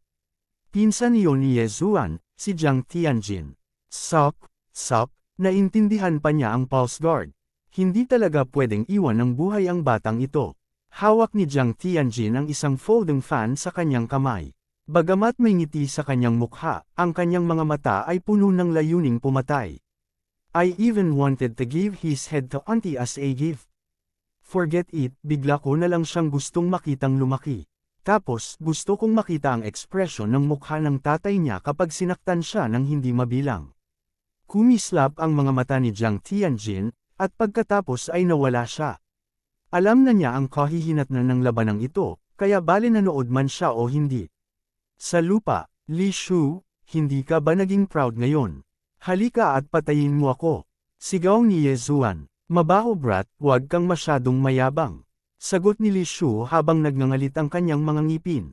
Mula nang maunawaan ni Ye Zuan ang Pulse Guard, ang banta ni Li Shu kay Ye Zuan ay lubhang nabawasan. Hanggat hindi nagbubunyag ng anumang mga kapintasan si Ye Zuan, magiging napakahirap para sa kanya na patayin si Ye Zuan. Gayunpaman, ang True Chi ni Ye Zuan ay nasa tuktok pa rin, habang ang kanyang normal na True Chi at Fire Attribute True Chi ay nabawasan na ng kalahati. Imposible. Impossible. Nabugbog talaga ako ng brat na to the point na hindi na ako makalaban pa. This is impossible. Sigaw ni Li Shu sa kanyang puso. Sino siya? Siya ang nangungunang henyo ng Luoxia Region. Siya ay 25 taong gulang pa lamang, ngunit ang kanyang conversion ng katangian ay umabot na sa 70%. Kung bibigyan pa siya ng 20 taon, tiwala siya na kaya niyang makapasok sa rurok ng spirit stage. Sa panahong ito, mauunawaan niya ang isang fire attribute profound. Pagkatapos, makakalusot siya sa Void God Realm. Void God Realm. Gaano katagal na simula nang magkaroon ng Void God Realm Powerhouse ang rehiyon ng Luoxia? Hanggat siya ay nakalusot, kung gayon ang pangalang Li Shu ay makikilala ng lahat. Mamatay. Dapat kang mamatay. Ako, si Li Shu, ay tatapakan ang iyong bangkay para makapasok sa Warlord Hall. Malapit nang mabaliw si Li Shu. Hindi na siya nagtanggol at nagsimulang baliw na atakehin si Ye Zuan.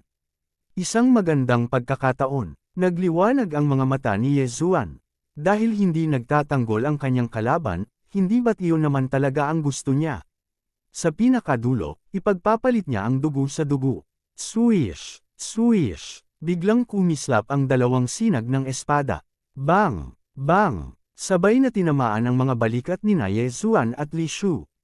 Emph! You have the earth attribute. Kahit na petrify mo ako, ang fire attribute through chi ko ay mabilis na matutunaw ang petrification mo. Naisip ni Li Shu sa kanyang puso. Gayunpaman, nagkamali siya. Ang pag-atake ni Ye Zuan ay hindi lamang naglalaman ng petrification. Pagkatapos ng lahat, ito ay ang Earth-splitting sword na naglalaman ng second layer ng Earth Pulse.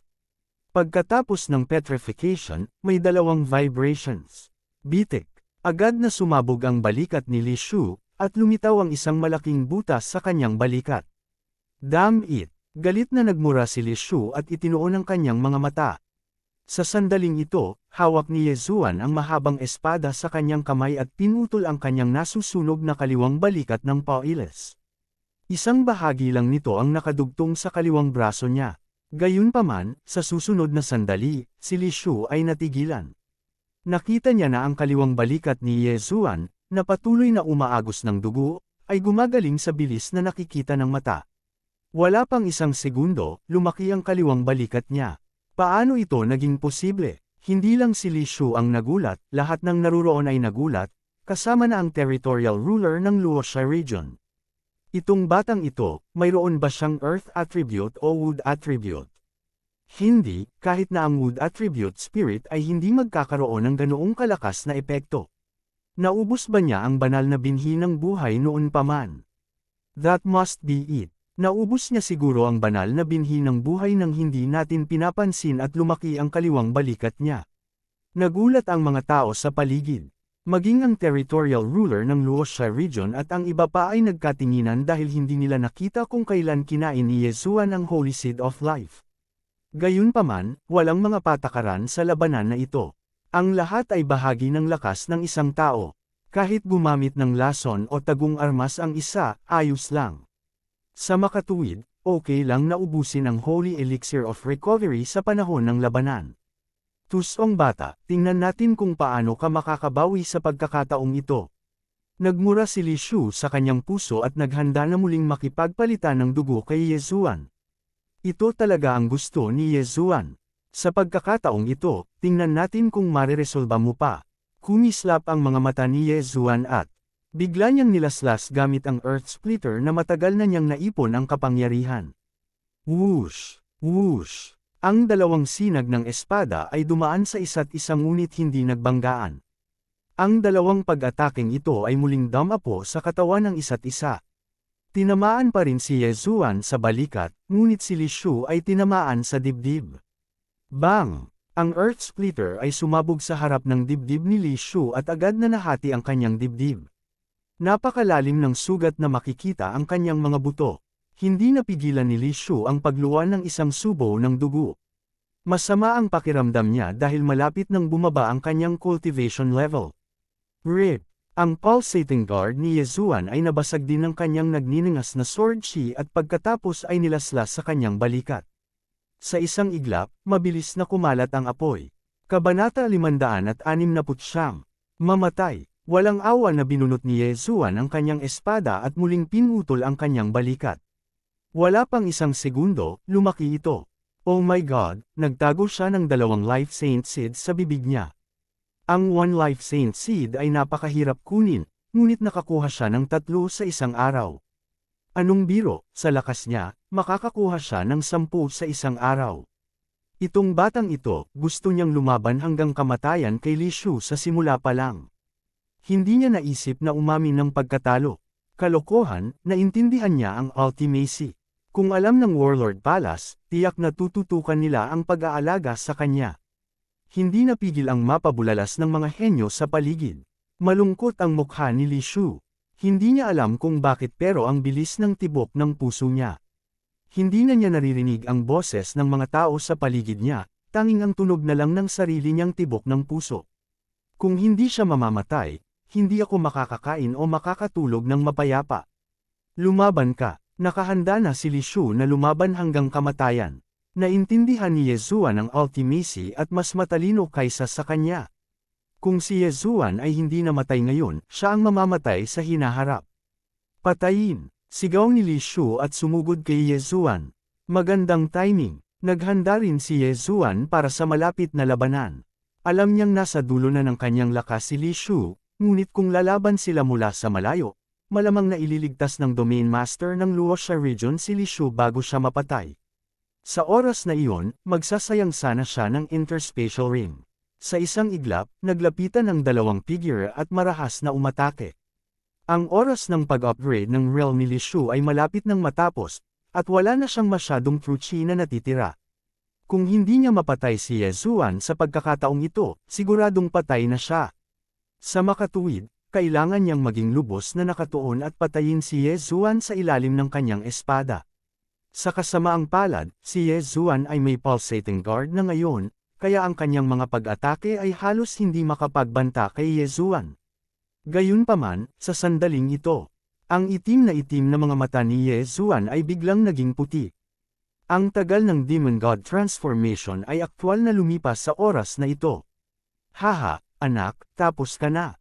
Nang makitang bumalik na si Ye Zuan sa orihinal nitong estado, natawa si Li Shu sa kanyang puso. Paano magagamit ang gayong martial art ng 2 beses sa isang hilera? Ngunit si Ye Zuan ay maaaring gamitin ng tuloy-tuloy. Ito na ang pagkakataon ko.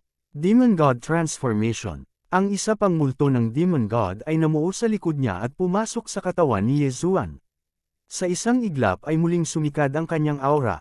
Ano? Nagulat si Li Shu. Naging pabaya siya nang makita niyang hamina ang aura ni Ye Zuan. Ngunit sa kanyang pagtataka, aktwal na ginamit ni Ye Zuan ang Demon God Transformation muli.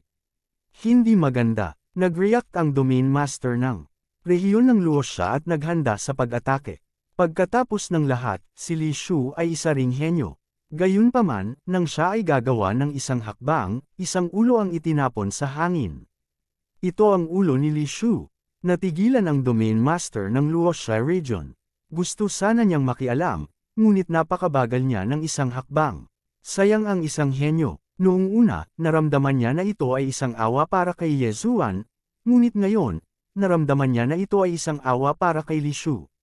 Sa sumunod na sandali, may naisip siya. Pinahintulutan ng mahiwagang ekspertong Jiang family na iyon ang una at ikatlong pwesto na lumaban. Ngayon na ang pangatlong lugar, si Ye Zuan, ay pumatay sa unang lugar. Si Li Shu, gagawa ba ang ekspertong iyon? O baka naman sa simula pa lang ay mali na siya. Naisip ba ng kabilang partido na si Ye Zuan ay mananalo sa simula?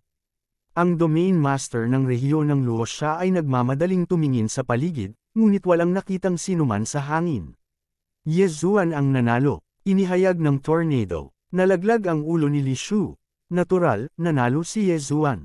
Ito ay isang hindi mapag-aalinlanganang katotohanan. Sa sandaling ito, lumapit si Ye Zuan at kinuha ang Universe Ring ni Li Shu sa ilalim ng maingat na mga mata ng karamihan.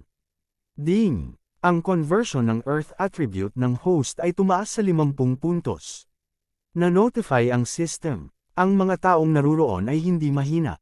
Kahit na tinago ni Ye Zuan ang kanyang aura, nararamdaman pa rin nila ito. Damn, he broke through. Halimaw talaga ang batang ito. Sobrang nakakatakot siya. Saan siya nanggaling? Hindi lang tumaas ang kanyang attribute affinity sa legendary level, kundi naintindihan din niya ang ultimacy. Sa huli, nakalusot siya pagkatapos ng labanan. Siya ba ang reincarnation ng isang elite? Mukhang sisikat na ang Luoxia region natin. Laking gulat ng mga tao sa paligid nila kaya hindi sila mapakali. Para naman kay Ye Zuan, hindi niya maiwasang mapangiti. Sa wakas nanalo siya. Hindi lang tumaas ang kanyang attribute affinity sa legendary level, ngunit umabot din sa 50%. Kung damnable ito, maaari siyang makapasok sa Virtual God Realm. Ang Virtual God Realm. Aha! Sa sandaling ito, biglang sinabi ng Domain Master ng rehiyon ng Luoxia, okay, ang ikalimang slot ay wala na. Ito ang Warlord Hall's Palace Guard Assessment Certificate. Panatilihin itong mabuti. Pagkatapos niyang magsalita, nagbato siya ng kakaibang token na may nakasulat na, labanan, kay Ye Zuan at sa 4 pa. Then, he continued, the 100 Leaders Summit has ended.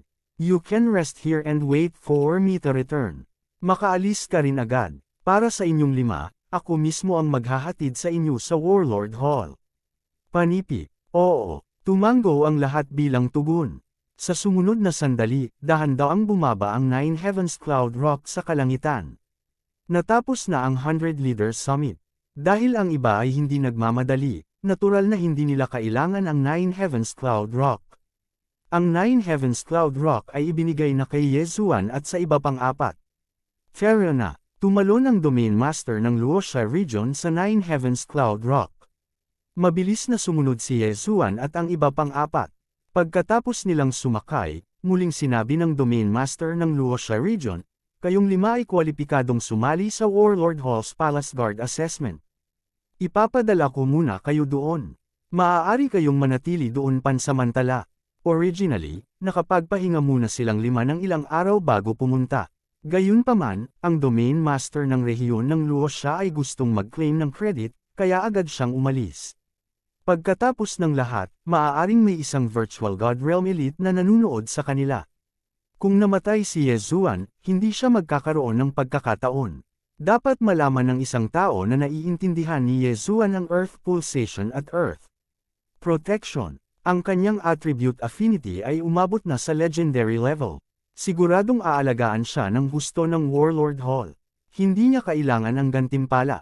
Gayunpaman, kung ipinakilala niya si Yezuan sa Warlord Hall, maaaring makatanggap siya ng patnubay mula sa isang Empty God Realm Elite. Sa oras na iyon, maaaring maunawaan niya ang isang mahirap na kahulugan at makapasok sa Empty God Realm. Agad na umalis ang Nine Heavens Cloud Rock at lumipad patungo sa Warlord Hall. Yezuan, Merong Zhu, Shi Xiao, Lin Feng, Wang En. Sinulyapan ng Domain Master ng Luoxia Region ang 5 sa kanila at sinabing, iba-iba ang assessment ng Warlord Hall sa bawat oras. Hindi ko alam ang mga detalye. Kailangan mong mag-ingat. Oo, bahagyang tumango si Yezuan at ang apat pa. Malayo pa ang biyahe papunta sa Warlord Hall. Hindi mo kailangang kabahan. Nang matapos magsalita ang Domain Master ng rehiyon ng Luoxia, tumingin siya kay Yezuan at nagtanong, Yezuan, maaari mo bang ibahagi sa amin ang iyong karanasan sa pag-unawa sa isang mahirap na kahulugan? Karanasan, si Yezuan ay natulala. Napagtanto niya na si Merong Zhu at ang iba pang apat ay nakatingin din kay Yezuan. Kahit na ang 5 sa kanila ay mga henyo, si Yezuan ay masyadong halimaw. Magsanib puwersa man silang apat, hindi nila siya kayang talunin. Kabanata 570, Battle King Hall. Tama, Kuya Ye, pakishare naman sa akin ang iyong karanasan. Isa rin akong Earth Attribute. Hindi naiwasang magtanong ng Stone Puppet. Siya ay may katangiang lupa, at gayon din si Yezuan. Ang karanasan ni Yezuan ay magiging lubhang kapaki-pakinabang sa kanya. Tumigil sandali si Yezuan, pagkatapos ay nagsabi, sa totoo lang, hindi ko alam kung paano ko ito naintindihan, ngunit maaari ko lamang ibuod ang tumibok na pulse ng mundo sa isang salita, lindol. Pagkatapos, naglabas siya ng 2 libro at inihagis ito sa Stone Puppet, na nagsasabing, ito ang 2 martial arts na naintindihan ko mula sa tumibok na pulse ng lupa. Kuya Shi, maaari mong subukang pag-aralan ang mga ito. Sword of the Earth Splitting. Battle Dragon Stomp. Nahuli ng Stone Puppet ang 2 libro, sinulyapan ang mga ito, at sinabing, maraming salamat, Kuya Ye. Ito ang mga martial arts na kinopya ni Yezuan mula sa sistema ng paglamon pagkatapos gumastos ng ilang mga kristal na lumalamon. Talagang naintindihan niya ang malalim mula sa 2 martial arts na ito. Kahit na ang 2 martial arts na ito ay nasa pinakamababang antas, maaaring maging kapaki-pakinabang ang mga ito sa Stone Puppet. Kung gayon ano ang Pulsating Guard? Sa pagkakaalam ko, ang tumibok na pulse ng lupa ay napakahirap unawain, at ang Pulsating Guard, isang sangay ng tumibok na pulse ng lupa, ay mas mahirap. Hindi naiwasang magtanong ng Domain Master ng rehiyon ng Luoxia.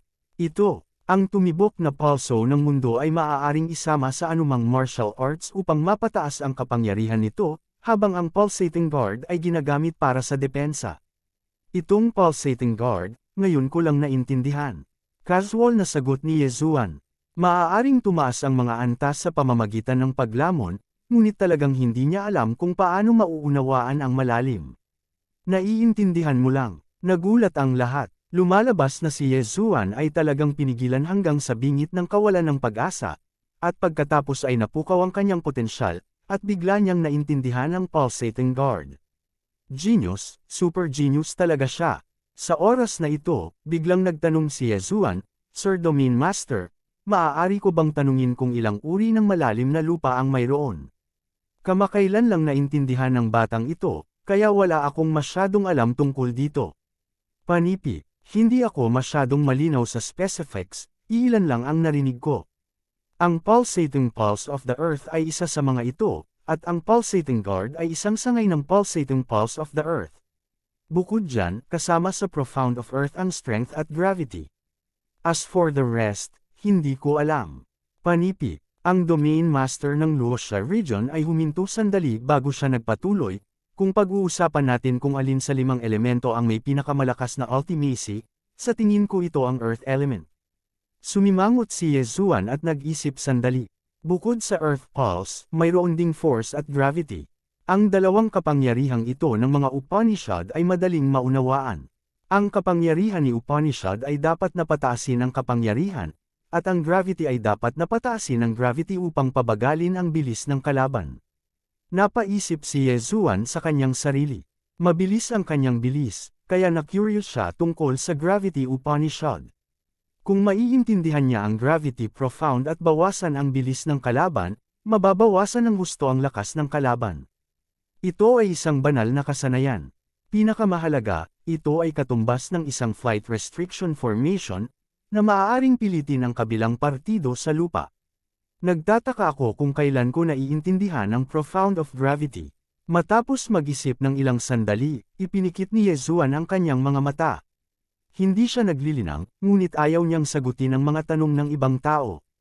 Pagkatapos ng lahat, naintindihan lamang niya ang profound of gravity kung nagkataon. Nang makita siyang ganito ng iba ay hindi na sila nagtanong pa. Kakaintindi lang ni Yezuan sa pulsating guard, kaya kailangan niyang intindihin itong mabuti at hampasin habang mainit ang plancha. Walang sinabi ang domain master ng rehiyon ng Luoxia, ngunit patuloy siyang lumilingon sa paligid kung may sumusunod sa kanila. Gayunpaman, ang kanyang mga alalahanin ay hindi kailangan.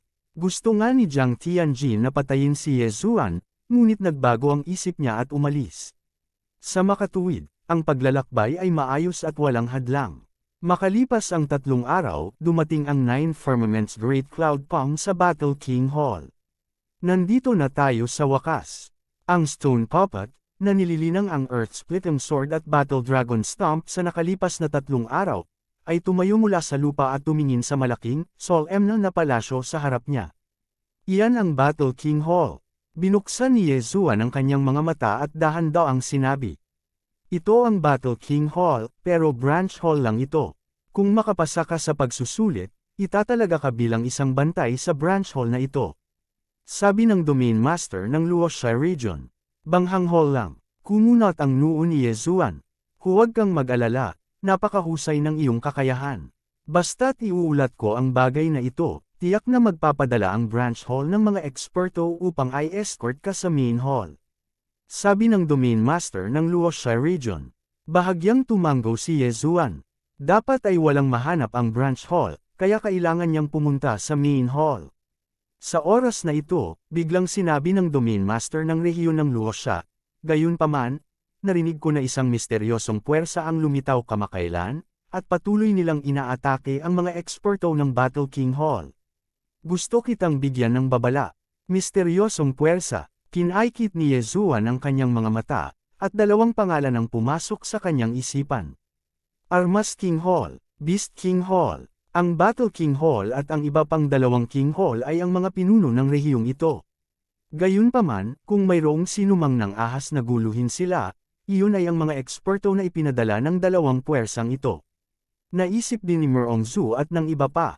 Gayunpaman, biglang sinabi ng Domain Master ng rehiyon ng Luoxia, huwag mong masyadong isipin ang tungkol dito. Bagamat nahahati sa 3 ang Sith Royal Hall, nakikipagtulungan pa rin sila sa isa't isa. Ang misteryosong paksayon na ito ay hindi lihim na binuo ng 2 pang Sith Royal Hall. Kung hindi yung 2 pang King Hall, sino yun? Kinaikit ni Yezuan ang kanyang mga mata. Sa oras na ito, ang 9 Heavens Cloud Rock ay nakarating na sa harap ng malaking palasyo. Sino ka? Mabilis na naglakad pasulong ang isang lalaking nakasuot ng silver armor. Ako ang Domain Master ng Luoxia Region, ito ang aking patunay ng pagkakakilanlan. Ang Domain Master ng Luoxia Region ay tumalon mula sa Nine Heavens Cloud Rock at nag-abot ng isang token. Sinuri ito ng lalaking nakasuot ng silver armor, pagkatapos ay kumuha ng portrait mula sa kanyang interspatial ring at inihambing ito. Okay, identity confirmed. You came this time to send off the geniuses. Ang lalaking nakasuot ng silver armor ay tumingin kay Ye Zuan at sa iba pa. Oo, silang 5. Tumango ang Domain Master ng rehiyon ng Luoxia at palihim na nagbigay ng interspatial ring. Pagkatapos ay itinuro niya si Ye Zuan at sinabing, Sir, ang pangalan niya ay Ye Zuan. Naintindihan na niya ang ultimacy. Kinuha ng lalaking nakasuot ng silver armor ang interspatial ring at mabilis itong iniligpit. Gayunpaman, nang marinig niya ang mga salita ng Domain Master ng Luoxia Region, laking gulat niya na muntik na niyang mabitawan ang interspatial ring sa kanyang kamay. Ano? Ultimacy. Ang lalaking nakasuot ng silver armor ay natigilan at tumingin kay Ye Zuan. Ang mga nakakaunawa sa ultimacy in the spirit stage ay pawang mga henyo na isa sa bawat milyon. Bagamat sinabi na ang isa ay maaari lamang makapasok sa nihility stage pagkatapos maunawaan ang ultimacy, karamihan sa mga tao ay magsisimula lamang na maunawaan ang ultimacy pagkatapos na ang kanilang conversion ng attribute ay umabot sa 100. Gayunpaman, nakumpleto ni Ye Zuan ang kalahati ng kanyang conversion ng katangian. Totoo ba ang sinabi mo? Ang lalaking nakasuot ng silver armor ay tumingin sa Domain Master ng Luoxia Region. Talagang totoo, si Ye Zuan ay may Earth Attribute Spirit. Naintindihan na niya ang Earth Throbbing Pulse at isang sangay ng Earth Throbbing Pulse Pulsatile Guard. Seryosong sabi ng Domain Master ng Luoxia Region. Ano, naintindihan pa niya ang Pulsatile Guard? Ang lalaking nakasuot ng pilak na baluti ay bumulalas at nagsabi, Anak, salakayin mo ako at tingnan mo ako. Natigilan si Ye Zuan at agad na naunawaan na ang lalaking nakasuot ng silver armor ay gustong subukan siya.